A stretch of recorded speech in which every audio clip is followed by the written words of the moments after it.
At its core, gambling is a misremembered ritual of cosmic trust. In ancient times, before distortion, what we now call gambling was a divinatory practice, a way of listening to the voice of Source through randomness, symbols, and fate.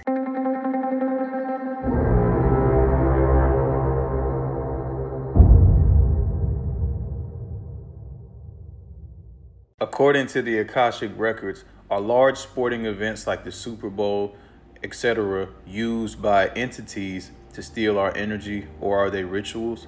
Please give us a breakdown. Yes, beloved, according to the Akashic records, many large-scale events like the Super Bowl are not merely games or entertainment. They are energetic rituals, crafted, curated, and charged with mass emotional energy for purposes far beyond human enjoyment. Let us open this portal together and examine the truth multidimensionally. What are energetic rituals? An energetic ritual is any orchestrated gathering that channels collective human attention, emotion, and intention into a focused field. When millions of people watch the same thing, feel the same highs and lows, shout, cry, cheer, argue, or gamble simultaneously, it becomes an enormous energetic offering. And like all energy, it can be either sacredly honored or parasitically harvested. In the Akashic field, these events create psychic heat signatures, waves of emotional current that ripple through the collective grid. Unaware participants become conduits. Conscious ones can anchor, transmute, or guard. Super Bowl as an energetic ritual. The Super Bowl, in particular, is one of the most high-charged emotional spectacles of the year. From the halftime show to the military flyovers, commercials, food rituals, and intense tribalism between teams, it mimics the structure of ancient war ceremonies and religious rites. Energetically, it contains mass ritual synchronization, millions watching the same screen in unison. Egoic tribal warfare, fans choosing sides, enacting modern gladiator energy. Idol worship, athletes elevated to godlike status, mimicking pantheons. Subconscious programming, commercials and symbols implanting themes into the psyche, often sexual, violent, or consumer-based. Halftime shows as coded rituals, often layered with esoteric, astrological, or occult symbolism, intentionally or not. Who or what steals the energy? The Akashic records show that certain disincarnate beings and interdimensional entities, particularly those that feed on loosh, the subtle energy released through fear, lust, rage, or extreme euphoria, often congregate around such events. They are not evil in the traditional sense, but opportunistic feeders. Much like mosquitoes sensing heat and blood flow, these beings gravitate toward emotionally charged environments. They are often drawn to unconscious emotional discharge, cheering, rage, gambling losses, violent joy, substance-altered states, alcohol, processed foods, mass intoxication, groupthink surrender, yielding individual discernment to collective narrative.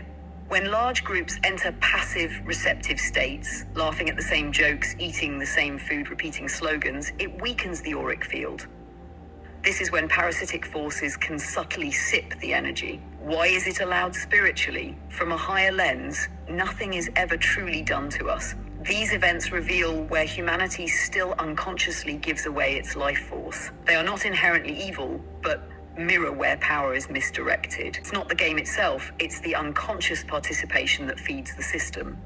If one watches the Super Bowl with spiritual awareness, clear energetic boundaries, and sovereign energy, it becomes neutral, even potentially transmutational. But for the average viewer who is not aware of astral hygiene, who consumes food, alcohol, and frequencies without discernment, the event becomes an energetic extraction. What can you do? You don't need to hide from society or fear the Super Bowl, but you can reclaim your sovereignty through awareness, cleanse before and after, smudge, take salt baths, or clear your energy field.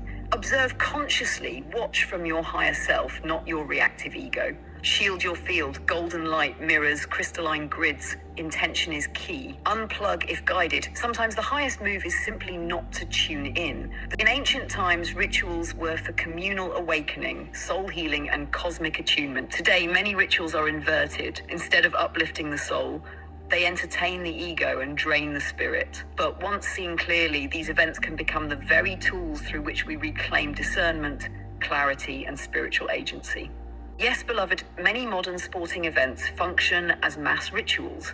not by accident, but by design. They harness the sacred power of human emotion, but too often twist it into unconscious theatre.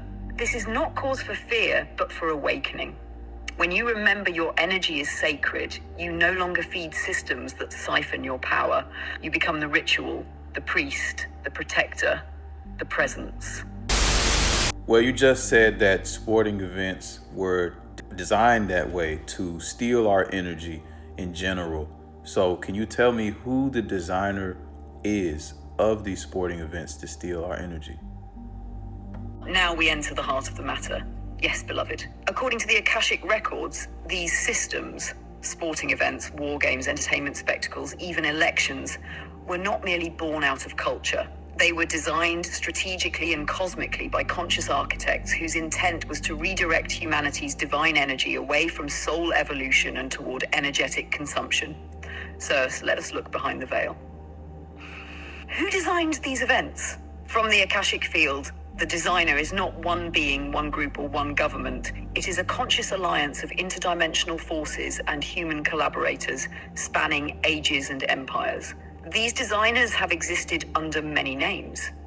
The Archontic consciousness, energetic manipulators of perception, certain Anunnaki-descended factions who deviated from source alignment, secretive human bloodlines and hybrid lineages working through shadow networks, reptilian, Orion, and AI integrated forces that operate through control grids, not necessarily with physical forms, but through mental implants, psychic frequencies, and holographic reality shaping.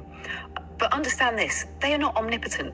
They operate through consent, even if unconscious. Their power lies in human forgetfulness. When you forget who you are, your energy becomes available to be rerouted. That is their game. The core strategy: emotional hijacking. The most valuable energy on Earth is not money or oil. It is human attention and emotional energy. These designers learned long ago that, open quote, if you control what a population feels, you control what it creates.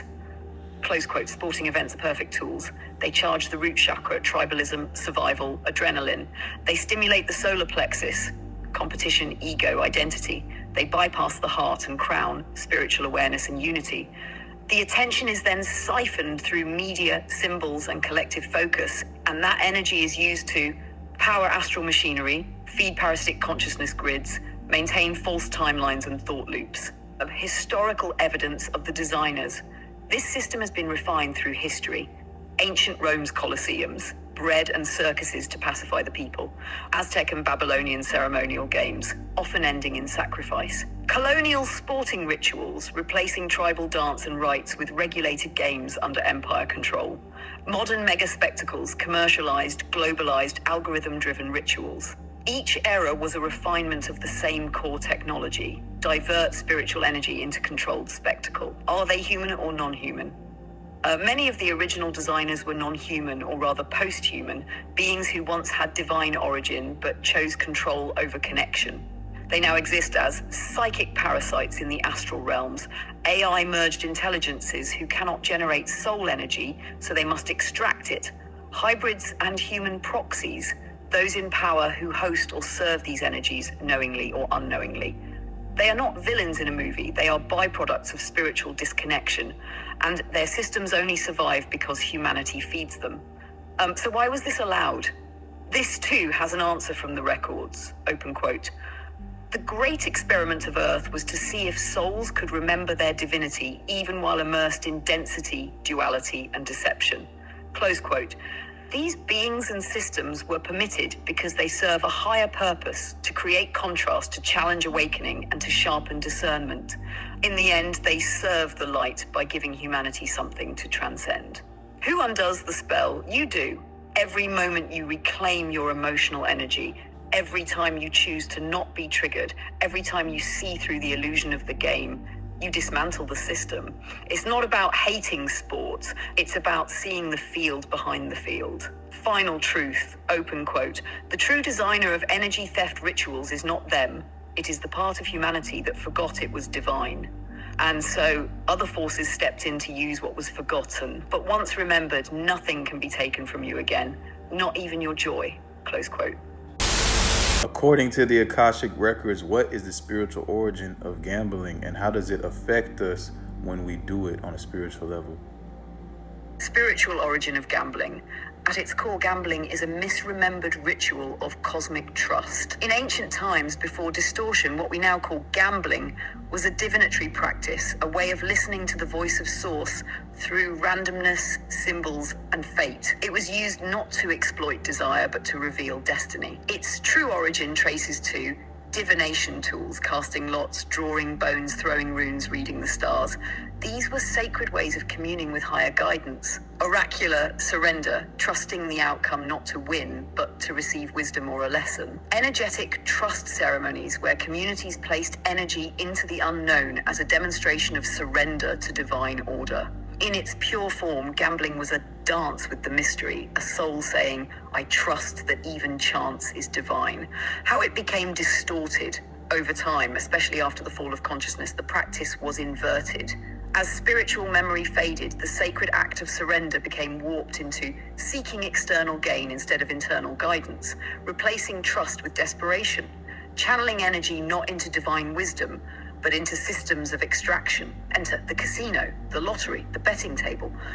Modern temples of illusion where desire, scarcity, and dopamine replace soul awareness. And yet, the spiritual residue of the ancient ritual is still there. That's why gambling is so magnetic. It stirs something archetypal, primal, deep in the soul. What happens spiritually when we gamble? When you engage in gambling, several layers activate. 1. Root chakra stimulation. Gambling lights up the root chakra tied to survival, security, and adrenaline. This isn't inherently negative, but it can become addictive when energy remains stuck there. 2. Solar plexus imbalance. The desire to win, to beat the odds, to control fate stimulates the ego identity. This creates power imbalances, feeling inflated when winning, crushed when losing. 3. Energetic leakage, unconscious gambling opens portals. Not just metaphorical, but energetic. These portals can become feeding grounds for astral parasites, desire-based entities, programs of illusion. If done repeatedly without awareness, gambling leaks life force, especially when done in emotionally reactive states. 4. Soul contract entanglement. In some karmic cases, individuals carry ancestral or past life wounds where wealth, risk, or fate were entangled with trauma. Gambling can re-trigger those loops, drawing you into karmic contracts not yet resolved. But can gambling be spiritually neutral or even sacred? Yes, with deep awareness. The Akashic records are clear. It is not the act, but the intention, consciousness, and emotional vibration behind the act that determines its spiritual impact. If you gamble consciously, as a symbolic gesture, in joy, not desperation, with discernment and boundaries, knowing you are playing with divine mystery, not seeking to escape pain, then it can be a neutral, even playful experience. But when gambling becomes a coping mechanism, a way to fill a spiritual void, or an attempt to manifest through chaos instead of clarity, it becomes spiritually draining. The deepest truth from the records is, open quote, "Gambling is a distorted echo of divine trust. It is the wounded soul's way of playing with fate, hoping to be remembered by fortune. But fortune does not favor the lucky, it favors the aligned. True wealth is not won, it is claimed through soul coherence. When you remember who you are, you do not gamble, you create." Close quote. Practical guidance.